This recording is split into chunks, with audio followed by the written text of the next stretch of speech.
I'm 27, child-free, and have never been a maternal person. Earlier on last year, I was diagnosed with a chronic progressive nerve disease called complex regional pain syndrome, CRPS.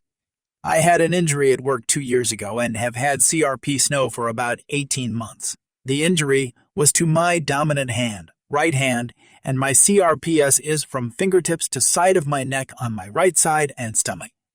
CRPS has no cure and minimal treatments. I'm always in 7 out of 10 and sometimes 10 pain all day. My normal daily life is hard, and I rely heavily on my partner's help to do the smallest things. I can't put on or take off shirts, bra, and some pants by myself. I can't cut up my own food, wash, dry, put my hair up by myself, prepare dinner, submerge my hand in water, do washing up or vacuuming because of vibrations, etc. If we have to travel out of town, it takes me 2 days to recover, and I'm bedbound with a spew bucket for the whole 2 days. The vibrations from the car causes me so much pain and have to always have spew bags with me. I recently had a conversation with my mom about wanting to get my tubes tied. This is when she lost it at me. Was explaining to her about how I can barely care for myself without my partner, let alone a child, plus pregnancy really ramps up CRPS and can cause me more issues, pain spreading of my condition, plus birthing, either naturally or C-section, can make the CRPS spread to my private organs. I was telling her that it would be selfish to have a child because I wouldn't be able to give the kid a proper life and would be unfair on my partner too, as he'd have to take on so much more responsibility. She told me I was selfish and would live a sad and lonely life when I'm older, etc., that no reputable doctor would touch me if I asked them to tie my tubes.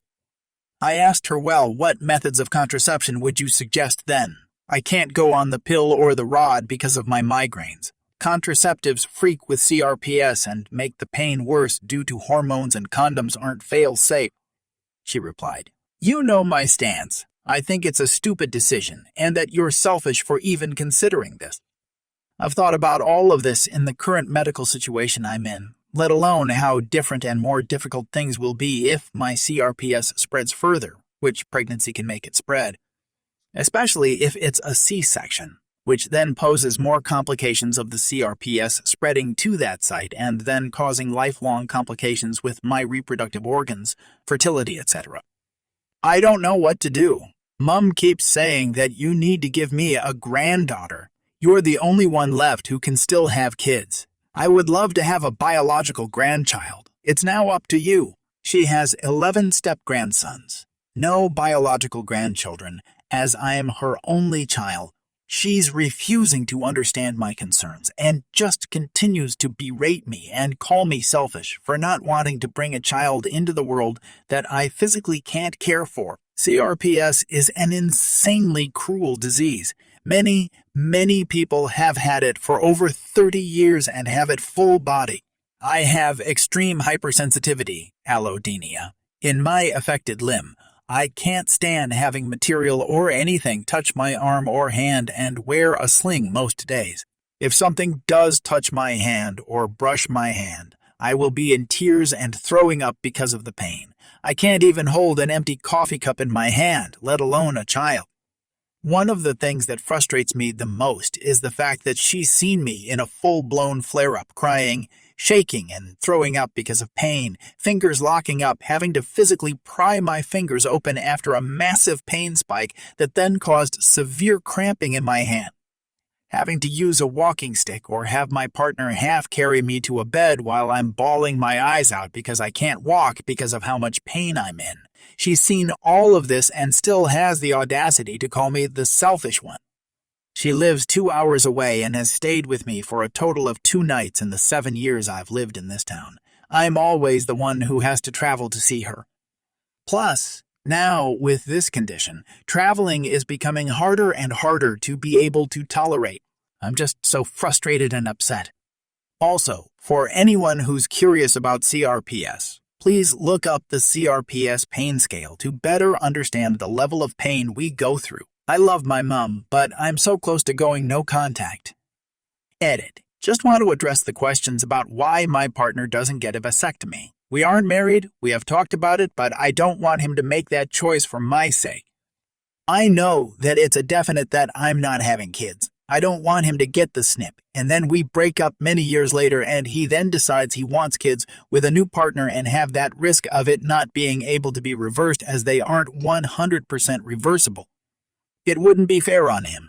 He's already put aside so much and changed his life around so much to help care for me. I'd personally see him getting the snip as another burden on him, which I don't want him to physically alter his body for my sake. So last night was fun. I am disabled due to a hit-and-run driver. I don't get disability, so on my good days, when my back isn't hurting too much, I do delivery for a popular online retailer that also owns a chain of grocery stores. Last night, I start my delivery shift. Of course, Karen's being Karen's, the first order, which is upstairs, also includes cases of water and gallons of water because of course it does. Since this apartment complex decides that 24-point type is an appropriate script to write their unit numbers on instead of anything that, say, a paramedic or delivery person could see from any distance. I'm out of my car on foot, looking for the apartment since Karen did not answer either my text message or phone calls asking for help locating her delivery location. While I am on foot heading back to my car because I think I've spotted the correct building number, a large and aggressive dog comes at me. I run and get in my car, but not without falling, twisting my ankle and biting down so hard that I chipped a tooth, which sucks. I get in the car. The dog is now gone. Don't know where he went. Did the owner of the dog catch it? I don't know. I was in the car in pain, catching my breath. So I call our on-the-road support folks, who generally are pretty helpful and get permission to return this delivery to the store. And then Karen calls me back. I do not know why I answered. My can-do customer service instincts. But I told support, hold on, it looks like the customer is actually calling me back. Let me see if I can get this order delivered. Oh, man. So, I answer. Karen starts demanding why I haven't delivered the order yet. I told her, hey, I just got injured by one of your neighbor's dogs. My ankle is hurt. Can you give me a little help here finding your place? I just want to get you your groceries. And Karen goes on a rant about how the groceries aren't for her. They are for her daughter, who is a nursing student with a large protective dog. And her daughter normally uses a folding wagon for groceries, and maybe she'll come down and help grab those groceries. Nope, Karen's daughter does not want to do that, but she'll make sure to keep her large protective dog inside. I'm left wondering if this is the same dog that tried to eat my liver. I told Karen that's okay. While I am expected to deliver the groceries to the door, dispatch has given me permission to return the order to the store. I can complete the order. The pain in my ankle hasn't set in that much, adrenaline and all, and Karen insists on me staying on the phone with her the whole time. And the whole time she's going on and on about how she wanted the delivery completed by a certain time, and now it's not going to be delivered on time. I told her, I understand that. I did not expect to have a dog come after me either, nor to get hurt, but I am completing the delivery in spite of being injured. Why? Why was I so stupid? I couldn't put much weight on my ankle, so I couldn't carry as much as usual, and it took me a long time. So it took me about 4-5 trips to get this lady's stuff all in front of her daughter's door. The nursing student daughter who never so much as poked her head out to see if I was okay. Karen was angry at me the whole time, talking about how I raised her blood pressure so much her chest was hurting. Huh, how's that? By delivering her grocery order and taking longer than usual to do so. I don't know yet if she called the company to complain, but it was the next to worst delivery I've ever been on, the worst being in 2018, where some yahoo out in the middle of nowhere decided to shoot at me for bringing them something that they ordered.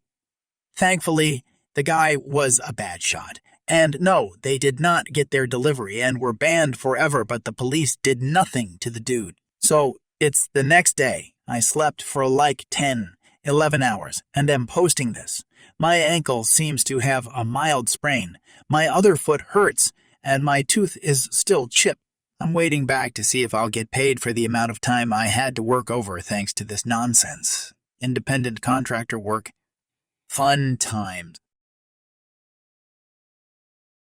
So, yesterday night I posted a story about how my entitled alcoholic dad ruined my graduation dinner after my high school graduation. I thought I'd go ahead and tell you guys the sister story about how he also ruined my bachelor's graduation.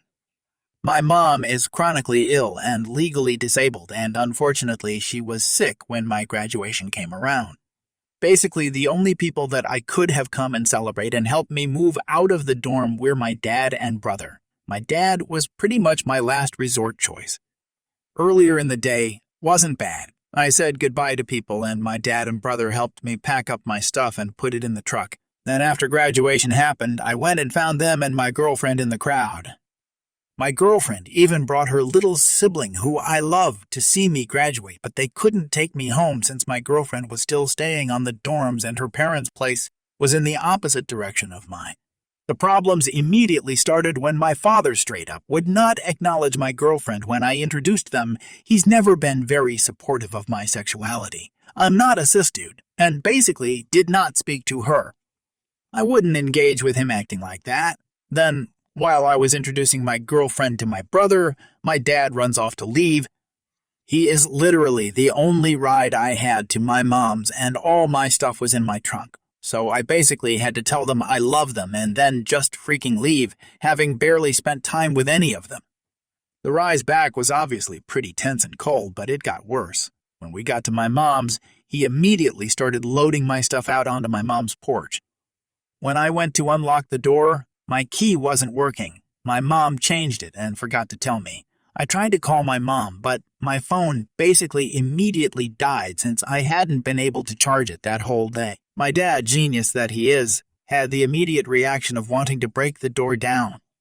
When I told him no and called him a psycho for wanting to do that, he shoved the rest of my stuff out of the back of his truck and took off and left me locked out with a dead phone at 10 a.m. night.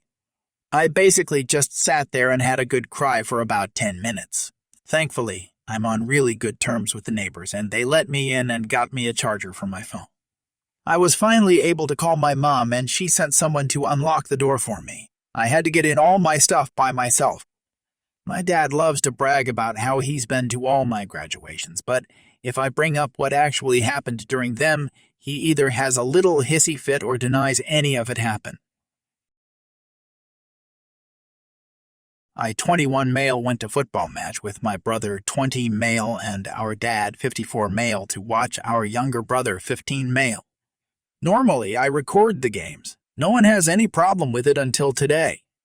Some woman kindly informs me that I'm not allowed to record, followed by an EP yelling, "You're not allowed to record." They demanded that I deleted the videos that I'd already taken, including my brother's goal.